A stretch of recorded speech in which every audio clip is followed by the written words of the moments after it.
All right, let's jump right in today. We're taking a deep dive into The Five Love Languages by Gary Chapman. Oh, yeah, this one's a classic. It really is, and for good reason. It helps you figure out, well, how you and your partner give and receive love, Hmm? and just understanding that can be huge for your relationship. So, absolutely. It's like a fundamental thing, right? We don't all experience love the same way. It's like spoken languages. We all have different love languages, too. Okay, so how does Chapman lay this all out for us? Where does he even start? Well, he starts with this idea of a love tank.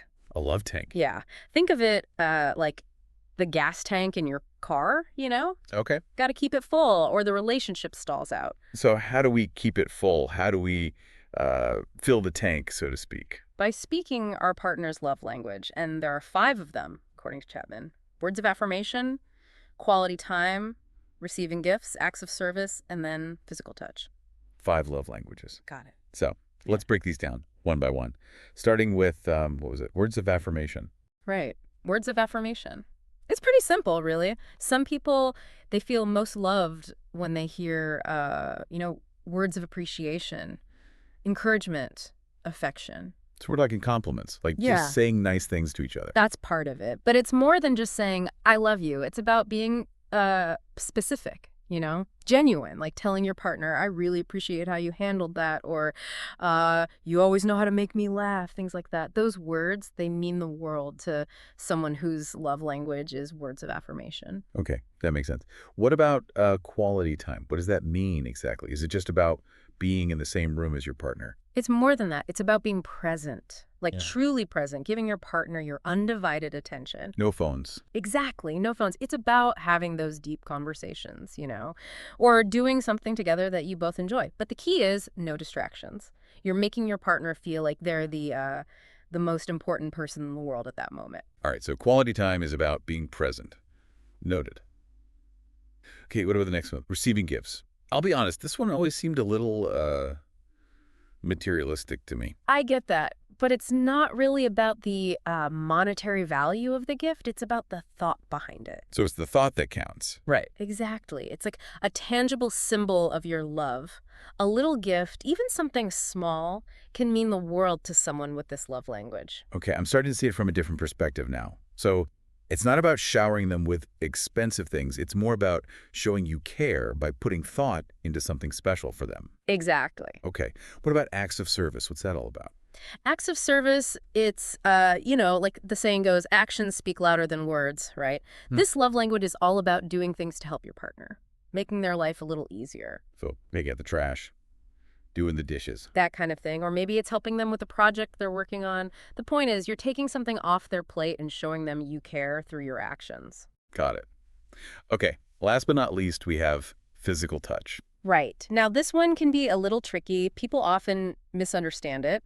They think it's just about intimacy, but it's so much more than that. Physical touch is about all those non-sexual forms of affection. Like what? Give me some examples. Holding hands, hugging, just a simple touch on the arm when you're talking to them. Little things like that can go a long way for someone whose primary love language is physical touch. This is all really fascinating. But I'm thinking, how do we figure out what our OWN love language is, Yeah. let alone our partners? Well, Chapman actually gives you a tool for that. There's a love language assessment in the book. Oh, cool. So there's a way to figure it out. Yeah. He also gives some good tips on how to recognize your partner's love language just by paying attention to their behavior. Oh, really? Like what? Well, think about it. People often express love the way they want to receive it, right? Okay. So if your partner's always giving you little gifts, even small ones, there's a good chance that receiving gifts is important to them. Interesting. I never thought of it that way.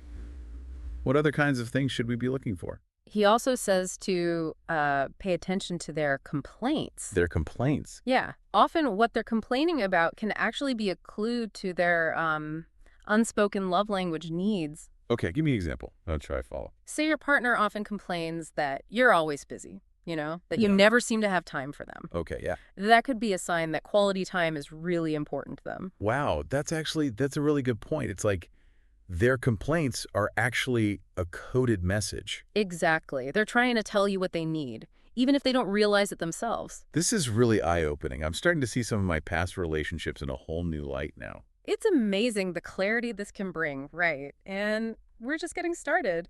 Chapman goes on to explain how understanding these love languages can actually, like, transform your relationship. Yep.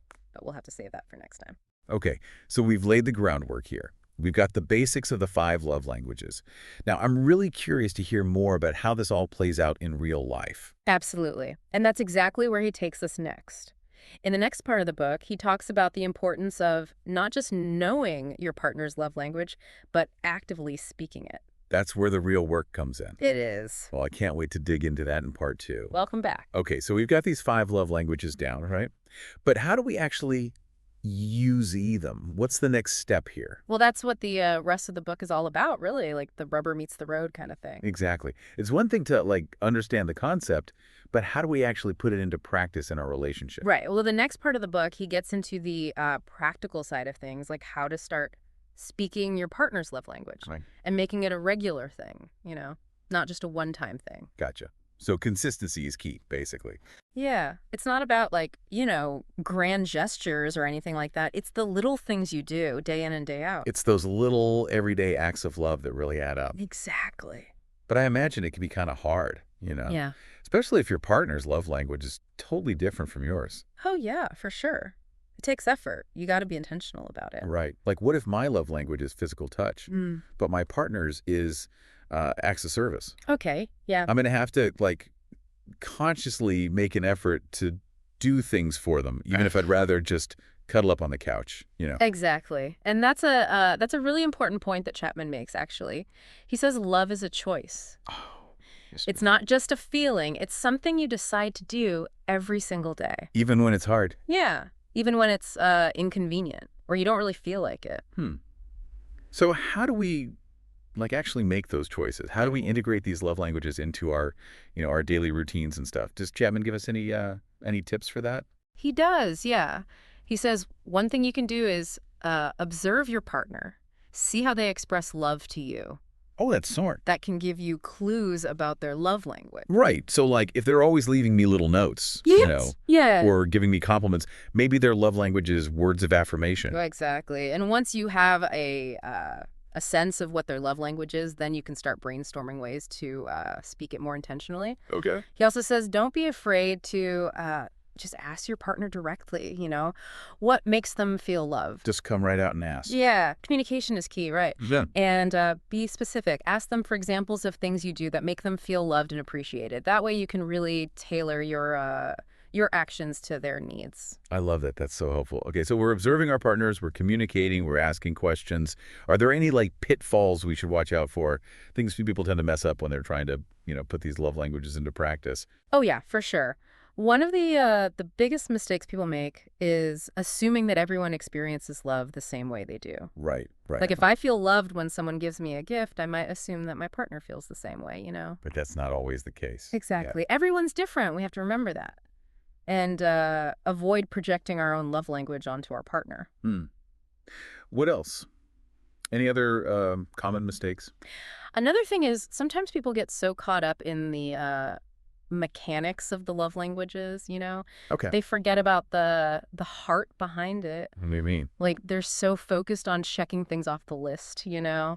Did I give them a gift this week? Did I do enough chores? And they forget to actually connect with their partner on an emotional level. Right. So it's not just about going through the motions. It's about being genuine. Exactly. It's got to come from the heart. The love languages are just a tool, They can help us connect with our partner, but they're not a substitute for the real thing. Okay, that makes sense. Now, what about conflict? I mean, every couple argues, right? Of course. It's normal. It's healthy, even.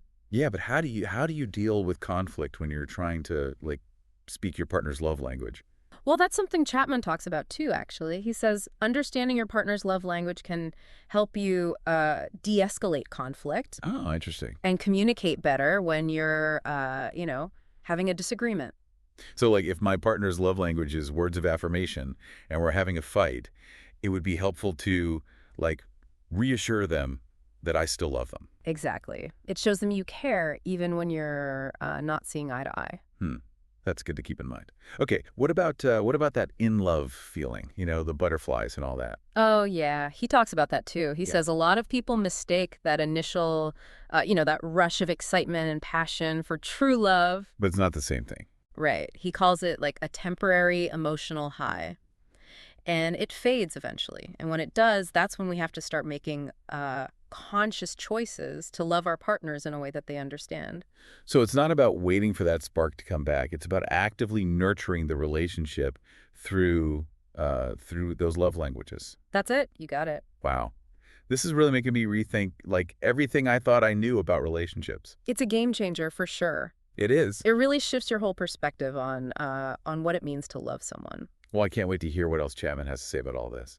Okay, so we're back, and I gotta say, this whole love languages thing has really got me thinking. That's pretty powerful stuff, right? It is. Like, I feel like I have a whole new understanding of, relationships and how they work. It can be a real game changer. Hmm. So as we wrap up our deep dive here, I want to make sure we give our listeners some key takeaways. Like what are the most important things to remember as we try to um, actually put these love languages into practice in our own lives? Well, I think one of the biggest things is just being intentional about it. Okay. Like making a conscious effort to speak your partner's love language, even if it doesn't come naturally to you. Right, right. So it's about like stepping outside of your comfort zone a little bit. Exactly. Like if you're an acts of service person, but your partner is all about words of affirmation, you gotta make an effort to give them those compliments, tell them how much you appreciate them, even if it feels a little awkward at Well, it's first. about making them feel loved in a way that they understand. Yeah, exactly. And it's not a one-time thing either. It's got to be an ongoing thing. Because people change, Yeah, right? And relationships evolve. exactly. So it's important to keep those lines of communication open. Check in with your partner. Uh-huh. See if their needs have changed. What makes them feel loved and appreciated today might be different from what it was 5 years ago. Makes sense. Now, something else that really stood out to me was how Chapman talks about how these love languages aren't just for romantic relationships. Oh, yeah, that's huge. He says they apply to all kinds of relationships, friendships, family, even work relationships. Absolutely. Like, think about your best friend, right? Okay. What's their love language? Maybe it's quality time. So make sure you're carving out that time to spend with them. Go for walks, grab coffee, whatever it is you guys like to do together. Or maybe your coworker thrives on words of affirmation. So you make a point of acknowledging their hard work, giving them a shout out in the next meeting. Exactly. Little things like that can make a big difference. And, one of the things I really appreciate about this book is that it's not just about, like, the doing. It's about the mindset behind it. Okay, what do you mean by that? Well, he talks a lot about choosing love, even when it's hard, especially when it's hard. Because, let's be real, relationships can be tough sometimes. They can. There are going to be times when you're stressed or tired or just not feeling it. Totally. But Chapman's message is choose love anyway. Make that effort. Speak your partner's love language, even when you don't feel like it. It's about showing up for them, even when it's not easy. Exactly. And those are the moments when it really counts. And yeah, I think that's a really powerful message. It's a reminder that love is like a verb. It's an action. It's not just a feeling, it's a choice. Yep. A choice we make every single day. And by making that choice, by consciously choosing to love our partners in a way that they understand, we can build stronger, more fulfilling relationships. Well said. I feel like I have a whole new toolkit now, Yeah. for building better connections with the people I care about. Me too. It's good stuff. And I really encourage everyone listening to check out the book for themselves. The 5 Love Languages by Gary Chapman. Yes, it's a must-read, for sure. Absolutely. And remember, it's a journey, not a destination. Be patient with yourself and your partner as you figure this stuff out. Great advice. Well, on that note, I think it's time to wrap up our deep dive. Sounds good. A huge thank you to our expert for joining us today and sharing all this amazing insight. It was my pleasure. And to all our listeners, thanks for tuning in. We'll catch you next time for another deep dive.